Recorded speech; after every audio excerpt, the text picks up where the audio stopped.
Et salut à tous les amis, c'est CryptoPartage, c'est un plaisir de vous retrouver pour cette vidéo d'analyse du 9 octobre 2021.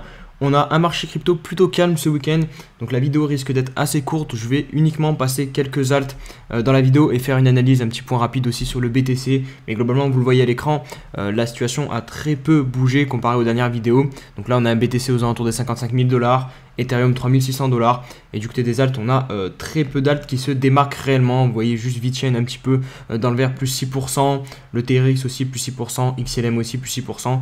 Mais globalement, on n'a pas de réel crypto qui se démarque du reste. Pensez quand même à mettre un petit pouce bleu, voilà, ça fait toujours plaisir. Et pour les nouvelles personnes, pensez aussi à vous abonner à la chaîne YouTube, on est bientôt 17 000, et à me rejoindre sur Twitter, Insta et le Discord. Et on se retrouve directement pour l'analyse du BTC, comme je vous ai dit en intro de vidéo, une vidéo un peu courte aujourd'hui, parce qu'il n'y a pas beaucoup de mouvements. Donc regardez, le BTC, on est toujours compris entre 53 000 $ et 55 500 $ à peu près. On a marqué un magnifique double bottom au final, enfin même un creux plus haut que l'autre, donc un creux ascendant. Donc c'est positif, hein. On a plus de probabilité de venir casser ça à la hausse qu'à la baisse, parce qu'on vient d'une tendance haussière. Regardez, on est sur support, EMA 21, la trend. Donc en théorie, on a des chances de venir casser ça à la hausse. On devrait avoir la réponse dans les heures qui suivent, parce qu'on est sur le 4 heures ici. Donc très vite, on va être coincé au niveau de la trend et de la EMA 21. Il va falloir prendre une décision pour le BTC, soit à la baisse, soit à la hausse du coup.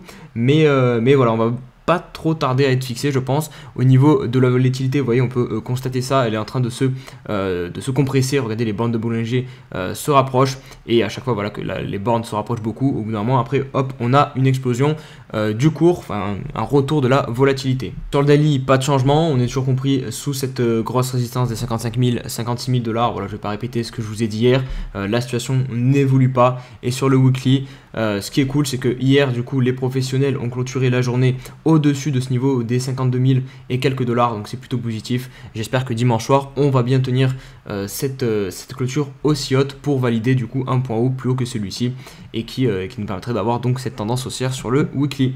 Je vous fais un petit point sur la capitalisation totale des crypto-monnaies, histoire que voilà, vous ayez un peu les idées claires de voir où on se trouve exactement, à quel moment de marché on est précisément. Et vous pouvez le constater, je vous ai mis la box ici en rouge, on est au niveau de l'ATH de mai 2021. Donc de la première partie du bull run, on est déjà revenu chercher ce niveau-ci début septembre. Là, on est de retour sur ce niveau-ci, et c'est un niveau de résistance. Donc c'est pour ça que je vous dis que rentrer actuellement sur les cryptos, notamment sur le Bitcoin par exemple, eh ben, c'est quand même assez risqué, parce qu'on est sous un gros niveau de résistance. Le BTC, je pense que vraiment la dernière grosse résistance, c'est pas l'ATH, mais c'est celle qu'on est en train de travailler à 55 000, 56 000 $, avec notamment, on peut le voir avec le volume profile, il y a eu énormément d'échanges faits sur ces niveaux de prix. Donc voilà, si vous voulez rentrer maintenant, vous ne rentrez pas d'un point de vue de l'analyse technique à un moment très optimal. Attendez plutôt une correction qui peut clairement arriver. Voilà, on est sous résistance, ou alors à la limite vous attendez que voilà, on franchisse la résistance. C'est certes un peu plus risqué que d'acheter sur les supports, mais au moins voilà, vous achetez une confirmation et vous achetez pas comme ça sous la résistance, avec le risque derrière on vient de dumper parce que voilà, on n'arrive pas à passer la résistance. Au niveau du crypto total sans le BTC, donc là c'est la capitalisation de tous les altcoins, c'est exactement le même schéma. On est de retour sur les plus hauts, sur les anciens plus hauts, donc le plus haut de mai 2021, le plus haut de début décembre, et regardez ici on est donc pareil sous la box rouge, la résistance. Donc ça prouve bien que voilà, même si vous voulez investir sur les altcoins, c'est pas forcément un moment des plus opportuns, puisque nous sommes positionnés sous une très grosse résistance. Privilégier peut-être, voilà, si jamais on a la chance d'avoir une dernière correction sur le BTC et du coup sur le marché des alts en général, peut-être un retour sur cette zone-ci au niveau des 1000 milliards de capitalisation sur les altcoins. Là pour le coup on aura de belles entrées, je pense, pour se repositionner sur les alts. Allez, je vais passer maintenant quelques altcoins que vous m'avez demandé d'analyser. Le premier, c'est le Mina Protocol, donc il n'y a pas beaucoup d'historique, donc ça va être compliqué de faire une analyse technique très poussée. Voilà, tout ce que l'on peut dire, c'est qu'on a une tendance haussière, voilà, sur le daily. Là, attention, elle est peut-être en train de se casser. Pour venir la casser, il faudra perdre ce point bas ici, hop, donc c'est-à-dire faire un point haut plus bas que celui-ci, et ensuite, hop, venir faire un point bas plus bas. Pour l'instant, ce n'est pas le cas, donc pour le coup, si on veut préserver la tendance haussière, c'est maintenant que les acheteurs doivent se présenter. Regardez, on a par exemple cette trend qui la matérialise, qu'il va falloir défendre. On est posé aussi sur les moyennes mobiles qui sont quasiment à plat maintenant, donc ça peut être intéressant de rentrer ici. Maintenant, si jamais on venait à perdre tout ça, je pense que je vais vous mettre la zone du volume profile, voir où l'actif a été le plus échangé, donc c'est sur les 3 $ à peu près. Et si on se met la zone de rechargement, hop, bah voilà, ça correspond à peu près au même endroit. Donc voilà, si vous voulez investir, une petite entrée ici, ça peut être sympa. Et sinon, si jamais on vient à descendre et perdre tout ça, une zone, placer des ordres d'achat dans cette zone-ci au niveau des 3 $, c'est une bonne entrée pour moi sur Mina. On a Quantum qui nous fait une belle journée aujourd'hui, quasiment plus 10%, et qui revient sur la grosse zone ici au niveau des 15 $, qu'on va évidemment surveiller, c'est la grosse résistance. Donc voilà, vous savez, on n'achète pas sous ces résistances. On attend de voir comment va se résoudre cette phase de marché pour Quantum.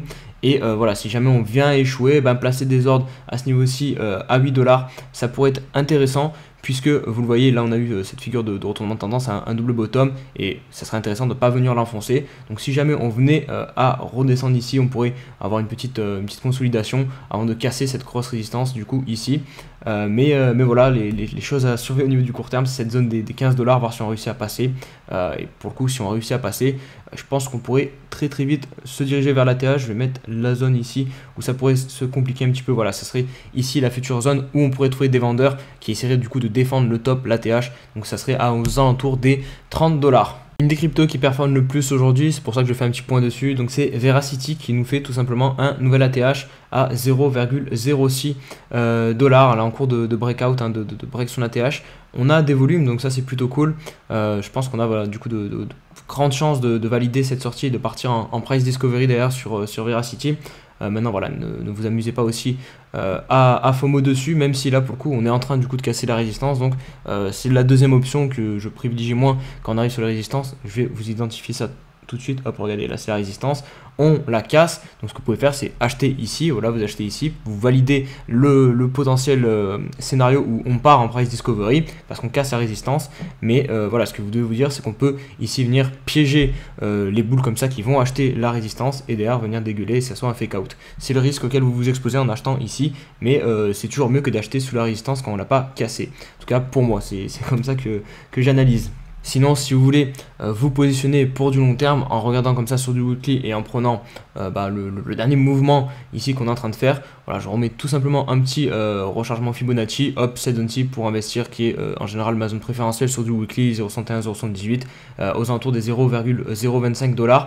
En plus de ça, vous le voyez, ça correspond au moyen mobile, au dernier creux qu'on a marqué sur le weekly aussi. Donc pas mal d'acheteurs devront se montrer sur cette zone-ci pour préserver ce creux, plus tenir les moyennes mobiles. Donc c'est pour ça qu'ici, pour moi, c'est une belle zone pour investir si jamais Veracity ne venait pas à décoller comme ça. Ici, que ce soit un fake out de la TTH et qu'on vienne à corriger derrière. Et on va conclure la vidéo par Stellar Lumens qui nous fait une belle pattern de bottom. Regardez ce double creux, ce W, vous avez l'habitude maintenant. Et le là pour le coup elle est vraiment propre. Regardez avec la ligne de coupe qui est très identifiable, les 0,40 $, on s'y approche. Donc attention, c'est une résistance encore une fois. Mais en tout cas, voilà, ici c'était un très bon prix pour acheter le Lumens. Et regardez ce qu'on est venu chercher encore une fois. C'est pas de la magie, enfin presque, mais très souvent cette zone, elle est hyper pertinente sur le weekly en plus. Donc là, c'est des belles zones de rechargement pour investir. En tout cas, pour moi, je trouve ici que c'est pas trop mal. Maintenant, même si vous voulez rentrer ici, ça se fait. Mais juste, voilà, ne faites pas all-in. Parce que on peut venir échouer ici, on peut encore rester beaucoup de temps dans cette zone-ci. En fait, tant qu'on ne perd pas ce creux, et la tendance haussière n'est pas invalidée. On est toujours en tendance haussière. Pour renverser la tendance, il faudrait faire hop, un creux ici bas et un top plus bas que celui-ci et ensuite venir enfoncer ce creux. Et là, ok, on aurait inversé la tendance. Mais pour le coup, c'est pas encore le cas. Donc on fait jouer les probabilités de notre côté. Au niveau du RSI, par exemple, vous voyez, on est sur la zone neutre à 50.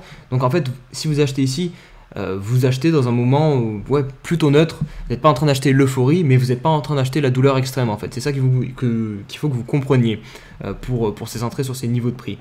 Donc voilà les amis, j'espère que cette vidéo vous a plu. Si c'est le cas, n'hésitez pas à mettre un petit pouce bleu, à me donner aussi des cryptos encore à analyser en commentaire. Je les note, j'essaie de les faire au fur et à mesure des vidéos.